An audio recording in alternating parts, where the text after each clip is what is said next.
আসসালামু আলাইকুম। সবাইকে আইসিটি ক্লাসে স্বাগত জানাচ্ছি। আমি সুলতানা মাকরুহা চৌধুরী, প্রভাষক, আইসিটি, পুলিশ লাইন্স স্কুল ও কলেজ, রংপুর। প্রথমেই আমরা কিছু ছবি দেখতে পাচ্ছি। এখানে দেখছি একটা মোবাইল 1G 2G, এখানে 3G 4G। তাহলে দেখো জিতে কি জেনারেশন, বিভিন্ন ধরনের মোবাইলের যে পরিবর্তনগুলো এখানে আমরা লক্ষ্য করছি।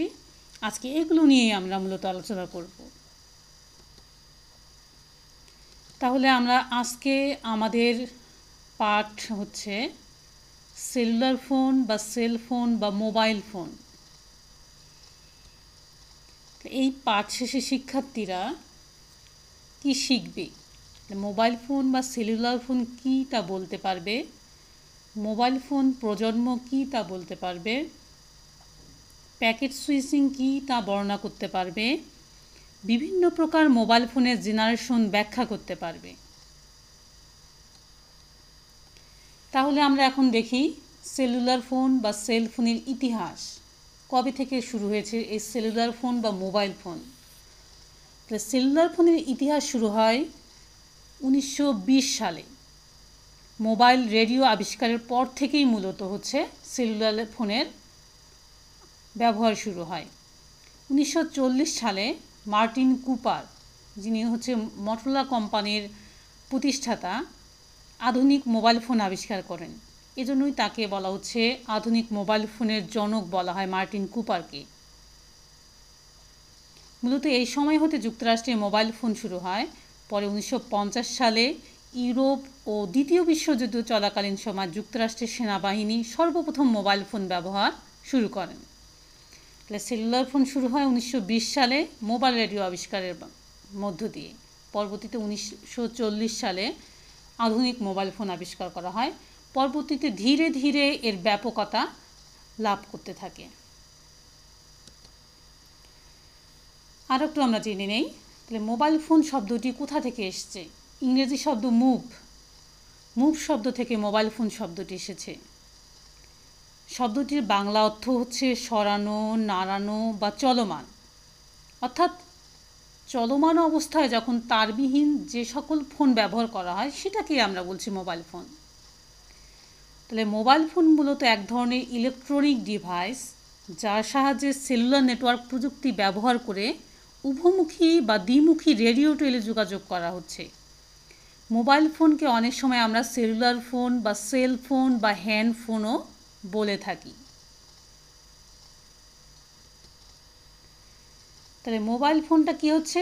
মূলত দুটি চলনশীল ডিভাইস অথবা একটি চলনশীল ও অন্যটি স্থির ডিভাইস অথবা দুটি স্থির ডিভাইসের মধ্যে ডাটা ও তথ্য আদান প্রদান করার লক্ষ্যে ডিজাইনকৃত সিস্টেমকেই বলা হচ্ছে মোবাইল টেলিফোন সিস্টেম। তাহলে মোবাইল টেলিফোন সিস্টেম কি হচ্ছে? দুটো চলনশীল, মানে আমরা চলন্ত অবস্থায় এক স্থান থেকে অন্য স্থানে যাচ্ছি, অথবা দুটোই এক স্থানে স্থির অবস্থায় রয়েছে, অথবা একটা চলনশীল অথবা একটা স্থির রয়েছে। এই যে দুই ডিভাইসের মধ্যে যে আমরা তথ্য আদান প্রদান করার জন্য যে যোগাযোগটা গড়ে তুলছি এটাকেই বলা হচ্ছে মোবাইল ফোন সিস্টেম। চলমান ডিভাইসকে বলা হচ্ছে মোবাইল স্টেশন বা মোবাইল সেট, এবং স্থির ডিভাইসকে বলা হচ্ছে ল্যান্ড ইউনিট বলা হয়। তাহলে সেলুলার নেটওয়ার্ক প্রযুক্তি। তাহলে সেলুলার টেলিফোন হচ্ছে এক ধরনের শর্টওয়েভ, অ্যানালগ বা ডিজিটাল টেলিযোগাযোগ, যেখানে কোনো গ্রাহকের একটি মোবাইল ফোন থেকে কাছাকাছি অবস্থিত কোনো ট্রান্সমিটারের মধ্যে ওয়্যারলেস সংযোগ থাকে এবং এই ট্রান্সমিটারের কাভারেজ এরিয়াকে ছোট ছোট অংশে ভাগ করা হয়। এর প্রতিটি ভাগকে বলা হচ্ছে সেল। তাহলে আমরা দেখছি মূলত আমাদের আশপাশে দেখবা বেজ স্টেশন রয়েছে, যেটাকে আমরা বলি হচ্ছে তোমার টাওয়ার। তাহলে প্রতিটা এলাকায় দেখবা কিছু দূর পরপর টাওয়ার রয়েছে, মোবাইল ফোনের কোম্পানিরা ওই টাওয়ারটি দিয়েছে। তার মানে একটা টাওয়ার বা টাওয়ারকে আমরা বলছি বেজ স্টেশন। একটা বেজ স্টেশন তার যতটুকু এলাকা পর্যন্ত তার ফ্রিকোয়েন্সি বা নেটওয়ার্ক কাভার করবে সেই কাভারিং এলাকাকে বলা হচ্ছে সেল।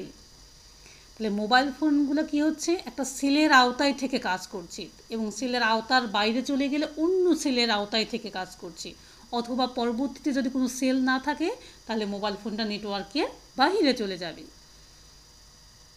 তাহলে প্রত্যেকটা সেলের একটা নির্দিষ্ট কাভারেজ এলাকা রয়েছে, বা বেজ স্টেশনে একটা নির্দিষ্ট কাভারেজ এলাকা রয়েছে। এই কাভারেজটাকেই আমরা বলছি সেল।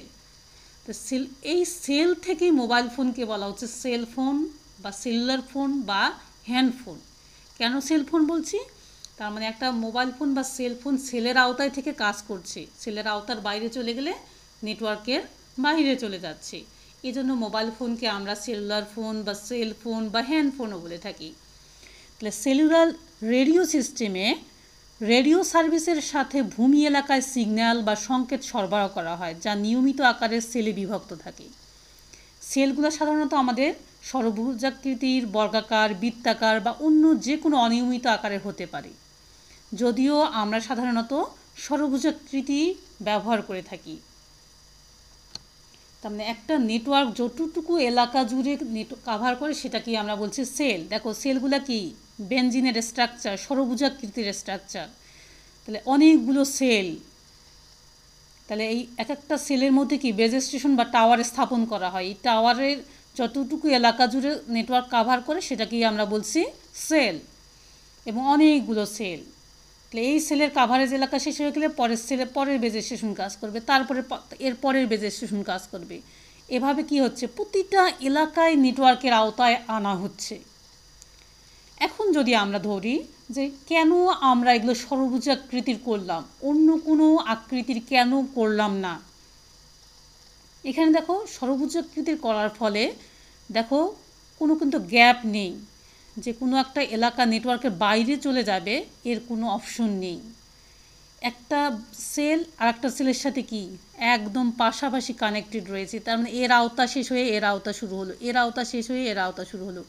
যদি আমরা এগুলো বৃত্তাকার করে থাকি সেক্ষেত্রে দেখো তাহলে কি এই যে মাঝখানের গ্যাপটা এটা কিন্তু হবে কি, তো এখানে কোনো নেটওয়ার্ক পাবে না। তার মানে এর কাভারেজ এরিয়া এতটুকু, এর কাভারেজ এরিয়া এতটুকু, এর কাভারেজ এরিয়া এতটুকু। তাহলে এখান থেকে যদি আর একটা বৃত্তাকার আসে এই মাঝখানে কি গ্যাপ হয়ে যাবে, এই গ্যাপটুকুতে আমরা কোনো নেটওয়ার্ক পাবো না। কাজেই মূলত যখন আমরা কোনো বেজ স্টেশন থেকে নেটওয়ার্ক কাভার করবে সাধারণত কি হয়, এই পুরো এলাকাটা জুড়ে তার ফ্রিকোয়েন্সিটা ছড়িয়ে পড়ে, এর মাধ্যমে আমরা কি হচ্ছি, মোবাইল ফোনগুলো নেটওয়ার্কের আওতাভুক্ত হচ্ছি। বৃত্তাকারটা যদিও বৃত্তাকার ক্ষেত্রে কি হচ্ছে, মাঝখানে বেজ স্টেশন বা টাওয়ার থাকলে কি হচ্ছে, পুরো এলাকাটাই সমভাবে কাভার করছে। কিন্তু এক্ষেত্রে অসুবিধাটা যেটা হচ্ছে, আগে বেজ স্টেশন থেকে আর এক বেজ স্টেশনের মধ্যবর্তী অনেক অংশই নেটওয়ার্কের বাইরে থেকে যাচ্ছে। কাজেই এই কারণেই সাধারণত মোবাইল ফোনের নেটওয়ার্কের ক্ষেত্রে যে সেলগুলো তৈরি করা হয় সেগুলো সাধারণত ষড়ভুজাকৃতির অংশে থেকে থাকে আর কি। এখন আমরা দেখি সেলুলার নেটওয়ার্ক প্রযুক্তি।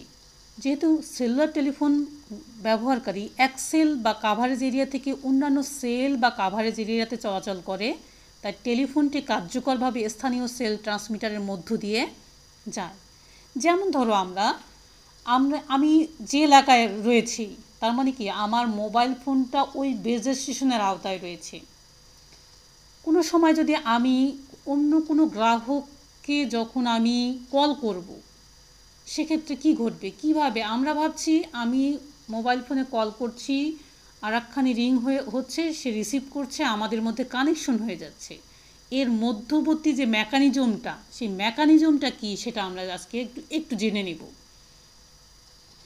তবে এক সেলের গ্রাহক যখন অন্য কোনো সেলের গ্রাহককে, যেমন ধরো এখানে একজন গ্রাহক রয়েছে, এখানে একজন গ্রাহক রয়েছে, তাহলে এই সেলের গ্রাহককে কল করবে, তখন কি হবে, যখন এই সেলের গ্রাহককে কল করবে, এ রিং করার সঙ্গে সঙ্গে এর বেজ স্টেশন জেনে যাবে যে আমার গ্রাহক অন্য আর একজন সেলের গ্রাহকের সাথে কথা বলতে চাচ্ছে। এবং প্রত্যেকটা টাওয়ার বা base station mobile telephone switching অফিসের সাথে কানেক্টেড রয়েছে, আমরা যেটাকে টিএনটি অফিস বলি আর কি, যেটা ল্যান্ডফোন অফিস। মূলত পিএসটিএন পাবলিক সুইচিং টেলিফোন নেটওয়ার্কের সাথে মোবাইল নেটওয়ার্কের কিন্তু একটা সংযোগ রয়েছে। তাহলে সাথে সাথে কী হবে, যে সুইচিং নেটওয়ার্কের পাবলিক সুইচিং নেটওয়ার্কের সাথে সংযুক্ত রয়েছে, এই বেজ স্টেশন সেই পাবলিক সুইচিং নেটওয়ার্ককে ইনফর্ম করবে এবং তার মাধ্যমে কি হবে, এই যে গ্রাহক, এই গ্রাহকের বেজ স্টেশনে কী হবে, একটা ইনফরমেশন চলে আসবে। তার মানে এই গ্রাহক থেকে এই গ্রাহকে পৌঁছতে যতগুলো সেল বা বেজ স্টেশন অতিক্রম করতে হয়, প্রত্যেকের মধ্য দিয়ে সিগন্যালটা কী হবে, এর কাছে আসবে।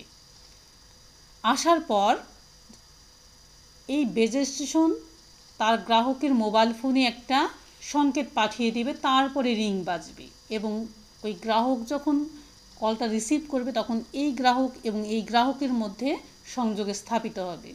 তাহলে এই জিনিসটা এত মুহূর্তের মধ্যে হয়ে যায় যে আমরা বুঝতে পারি না আসলে এর ভিতরের মেকানিজমটা কী।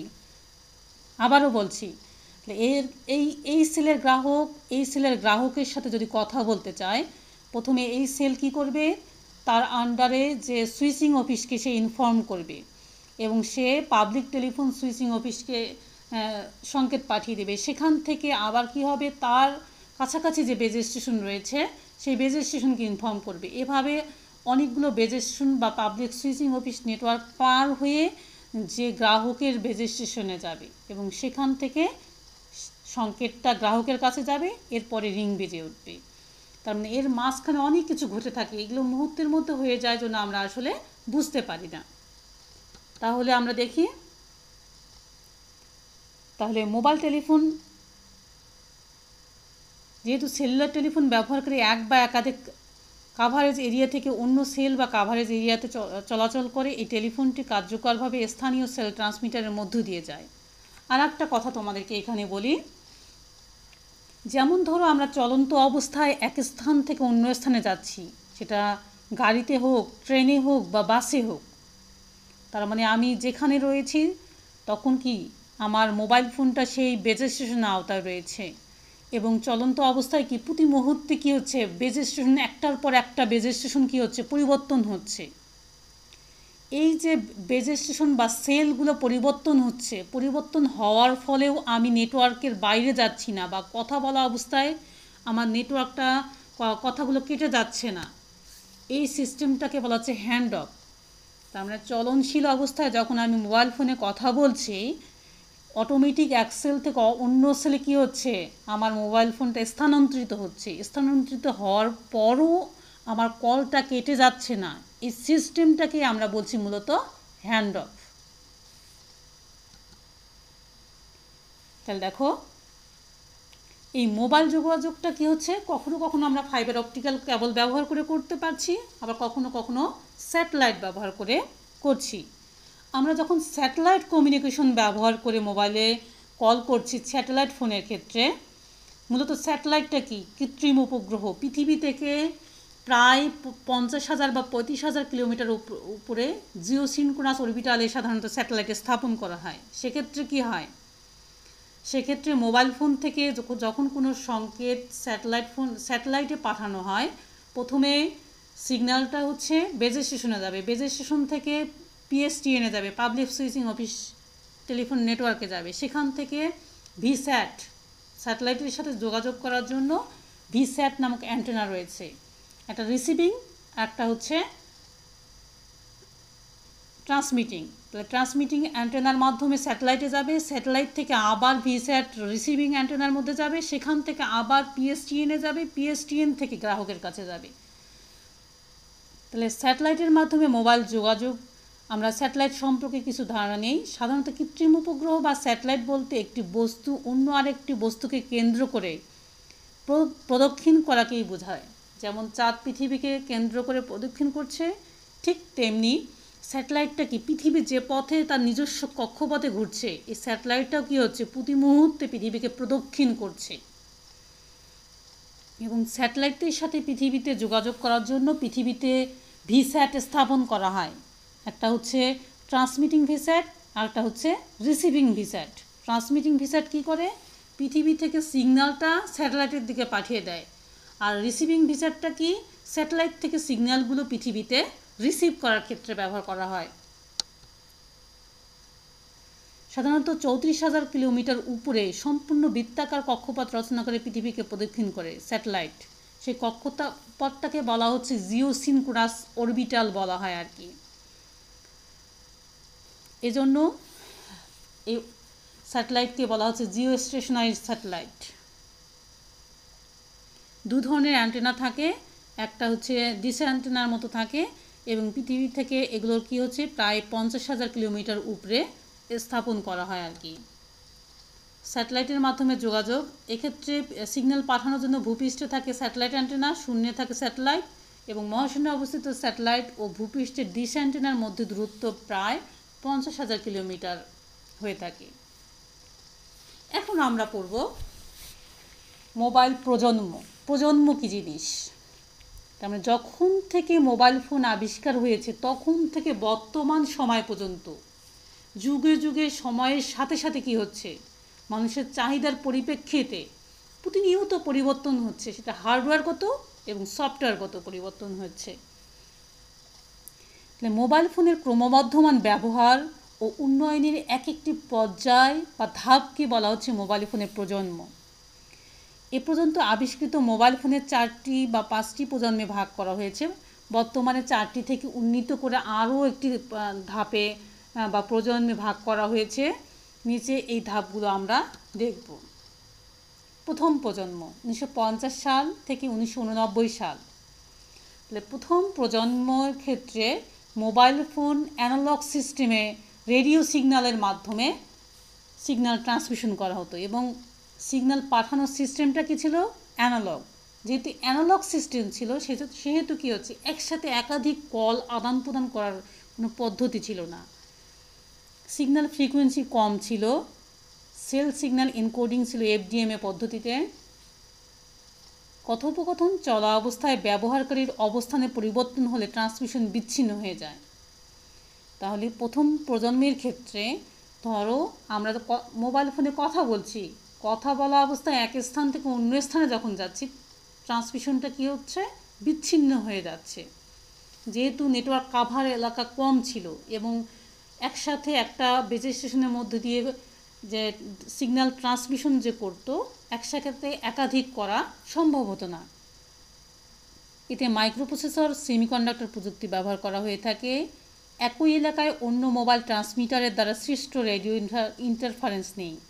তবে একই এলাকায় 2 ধরনের মোবাইল ফোন কোম্পানি ট্রান্সমিটার রয়েছে এবং একটার সাথে আর একটার কোনো প্রভাব পড়েনি। দ্বিতীয় প্রজন্ম দেখি আমরা 1990 থেকে 2000 সাল। তাহলে প্রথম প্রজন্মে আমরা কী শিখলাম? অ্যানালগ সিস্টেমে রেডিও সিগন্যাল ট্রান্সমিশন হয়েছে। তাহলে প্রথম প্রজন্ম থেকে দ্বিতীয় প্রজন্মের মূল পার্থক্যটা হচ্ছে ডিজিটাল পদ্ধতির রেডিও সিগন্যাল ট্রান্সমিশন হয়। এই যে ডিজিটাল পদ্ধতিতে হওয়ার ফলে কী হচ্ছে, একসাথে ডাটা ট্রান্সমিশনটা কী হচ্ছে, কোয়ালিটিটা বাড়ছে এবং একাধিক কল আদান প্রদান করার সুবিধা হচ্ছে। সেল সিগন্যাল এনকোডিং হয় এফডিএমএ, টিডিএমএ, সিডিএমএ পদ্ধতিতে। সেমিকন্ডাক্টর প্রযুক্তি এবং মাইক্রোওয়েভ ডিভাইসের অগ্রগতির ফলে মোবাইল কমিউনিকেশন ডিজিটাল ট্রান্সমিশন সম্ভব হয়। উন্নত মানের অডিওর জন্য ডিজিটাল মডুলেশন করা হয়। ডাটা স্থানান্তর করার জন্য গতি অনেক বেশি দ্বিতীয় প্রজন্মের। এছাড়া আরও পার্থক্য রয়েছে। ডাটার প্রতারণা রোধে সহায়তা করে। সর্বপ্রথম প্রিপেড সিস্টেম চালু হয় হচ্ছে দ্বিতীয় প্রজন্ম থেকে। সীমিত মাত্রায় আন্তর্জাতিক রোমিং সুবিধা চালু হয়। এখন রোমিংটা কী জিনিস? রোমিংটা কি? রোমিংটা হচ্ছে তুমি যখন তোমার নির্দিষ্ট কাভারেজ এলাকার বাইরে গিয়ে যখন তুমি তোমার নেটওয়ার্কের সুবিধাটা পাবে সেটাকে বলা হচ্ছে রোমিং। রোম মানে কি? রোম মানে হচ্ছে অঞ্চল। যেমন ধরো এই বাংলাদেশে আমাদের গ্রামীণ ফোনের একটা নেটওয়ার্ক রয়েছে, ইন্ডিয়ায় কিন্তু গ্রামীণ ফোনের নেটওয়ার্ক নেই। তার মানে কি, আমার অঞ্চলের বাইরে গিয়ে ইন্ডিয়ায় যদি আমার গ্রামীণ ফোনটাকে আমি ব্যবহার করতে পারি অন্য অপারেটরের নেটওয়ার্কের সুবিধা নিয়ে, এটাকেই বলা হচ্ছে রোমিং। তার মানে নির্দিষ্ট অঞ্চলের বাইরে গিয়ে আমি যখন আমার মোবাইলের নেটওয়ার্কের সুবিধাটা পাবো সেটাকে বলা হচ্ছে রোমিং সুবিধা। মোবাইল ডাটা স্থানান্তরের জন্য প্যাকেট সুইচিং নেটওয়ার্ক পদ্ধতি। এবং এমএমএস এসএমএস সেবা কার্যক্রম, জিএসএম পদ্ধতিতে ডাটা ও ভয়েস প্রেরণ করা হয়। এছাড়া কথোপকথন চলা অবস্থায় ব্যবহারকারীর অবস্থানের পরিবর্তন হলে ডাটা ট্রান্সমিশন অবিচ্ছিন্ন থাকে, মানে কল কেটে যাচ্ছে না। এখানে ক্ষেত্র বিশেষে অন্য মোবাইল ফোন সার্ভিস প্রোভাইডার ট্রান্সমিটারের দ্বারা সৃষ্ট রেডিও ইন্টারফারেন্স কিছু কিছু ক্ষেত্রে হয়ে থাকে। তৃতীয় প্রজন্ম 2001 থেকে 2008 ডাটা রূপান্তরের কাজে প্যাকেট সুইচিং, সার্কিট সুইচিং উভয় পদ্ধতিতেই ডাটা ট্রান্সমিশন হয়। তাহলে সার্কিট সুইচিংটা কি? যখন আমরা কোনো সিগন্যাল ট্রান্সমিশন করব, পাশাপাশি অনেকগুলো ওয়ে থাকবে। প্রেরক থেকে প্রাপকে যখন আমরা সিগন্যাল ট্রান্সমিশন করব, যখন সাধারণত সুইচিং অফিসের মাধ্যমে এই সিগন্যালগুলো সার্কিট সুইচিং পদ্ধতিতে পাঠানো হয় আর কি। মূলত যে পথটা ফাঁকা থাকে সেই পথ দিয়ে সিগন্যালগুলো ট্রান্সমিশন হয় এবং ওই সিগন্যালটা স্টপ না হওয়া পর্যন্ত পরবর্তীতে আর কোনো সিগন্যাল পাঠাতে পারে না। এটাকে বলা হচ্ছে সার্কিট সুইচিং। আর প্যাকেট সুইচিংয়ে সাধারণত মূল ডাটা থাকে, মূল ডাটার সামনে থাকে রিসিভার, যে রিসিভ করবে তার ঠিকানা, পিছনে থাকে যে পাঠাবে তার ঠিকানা। এভাবে কি হচ্ছে, ডাটাগুলো প্যাকেট আকারে পাঠানো হয়। একটা প্যাকেট, ধরো একটা ডাটা বা প্যাকেট যখন সেন্টার থেকে রিসিভারের দিকে যায় এবং এখানে কি হয়, রিসিভারের অ্যাড্রেস থাকে এবং বিভিন্ন ওয়ে দিয়ে কি হচ্ছে সেন্টার থেকে রিসিভারে যায়। অন্য কোনো পথ ফাঁকা থাকলে পরবর্তী প্যাকেট আর একটা পথ দিয়ে যাচ্ছে এবং আর একটা রাস্তা থাকলে আর একটা পথ দিয়ে একই সাথে প্যাকেটগুলো যাচ্ছে। এক্ষেত্রে সাধারণত প্যাকেট সুইচিং পদ্ধতিতে, এই যে আমরা নেটওয়ার্ক থেকে ডাউনলোড করি বা কোনো আপলোড করি, সাধারণত প্যাকেট সুইচিং পদ্ধতিতে হয়। আর সার্কিট সুইচিং, এই যে আমরা টেলিফোনের মধ্যে যে কথাগুলো বলছি বা করছি, এটা সাধারণত সার্কিট সুইচিং পদ্ধতিতে। মানে একটা লাইনে যখন আমরা TNT ফোনে কথা বলছি তখন কি হচ্ছে, অন্য কোনো লাইন ওখানে ঢুকবে না যতক্ষণ না পর্যন্ত ওই কলটা ড্রপ হচ্ছে। তবে প্যাকেট সুইচিং পদ্ধতির সাহায্যে খুব দ্রুত ছবি ও ভয়েস আদান প্রদান করা সম্ভব হচ্ছে। মডেম সংযোজনের মাধ্যমে মোবাইল ফোনে ইন্টারনেটের ব্যবহার, ডাটা আদান প্রদানের নতুন এক মাত্রা যোগ হয়। EDGA পদ্ধতিতে কার্যকর হয়। এর ফলে কি হচ্ছে, ইন্টারনেটের একটু উন্নত ভার্সন বা ডাটা ট্রান্সফার রেটটা বাড়ছে, ফলে অধিক পরিমাণ ডাটা স্থানান্তর সম্ভব হয় তৃতীয় প্রজন্মে। ডাটা স্থানান্তরের গতি 2 মেগাবিট পার সেকেন্ড বা অধিক। মোবাইল ব্যাংকিং, ই-কমার্স ইত্যাদি সেবা ও আন্তর্জাতিক রোমিং সুবিধা চালু হয়। এরপরে আমরা চতুর্থ প্রজন্ম দেখি। মূলত 2008 থেকে 2019 বা 20 ধরা হয় আর কি চতুর্থ প্রজন্মে। চতুর্থ প্রজন্মের গতি চতুর্থ প্রজন্মে প্রায় 3Gর, মূলত 3G এর চেয়ে হচ্ছে 50 গুণ বেশি। এর প্রকৃত ব্যান্ডউইথ 10 মেগাবিট পার সেকেন্ড। টেলিভিশনে অপেক্ষাকৃত উন্নত মানের ছবি, ভিডিও লিঙ্ক করা যায় এবং ইন্টারনেট প্রোটোকল ভিত্তিক নেটওয়ার্ক সিস্টেম কার্যকর হয় চতুর্থ প্রজন্ম থেকে। এরপরে আমরা পঞ্চম প্রজন্মে আসি। 2020 সাল থেকে ভবিষ্যৎ। পঞ্চম প্রজন্মের মোবাইল ফোন নেটওয়ার্ককে ওয়্যারলেস ওয়ার্ল্ড ওয়াইড ওয়েব বা সংক্ষেপে WWW বলা হয়ে থাকে। এক্ষেত্রে ডাটা ট্রান্সফারের গতি 1 থেকে 10 গিগাবিট পার সেকেন্ড হয়ে থাকে।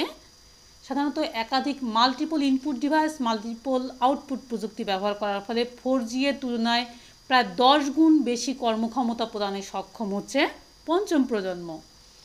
5G নেটওয়ার্ক প্রতি বর্গ কিলোমিটারে প্রায় 10 মিলিয়ন ব্যবহারকারী ব্যবহার করতে পারে, যেখানে 4G এর ক্ষেত্রে মাত্র 1 লক্ষ ব্যবহারকারী ব্যবহার করতে পারে।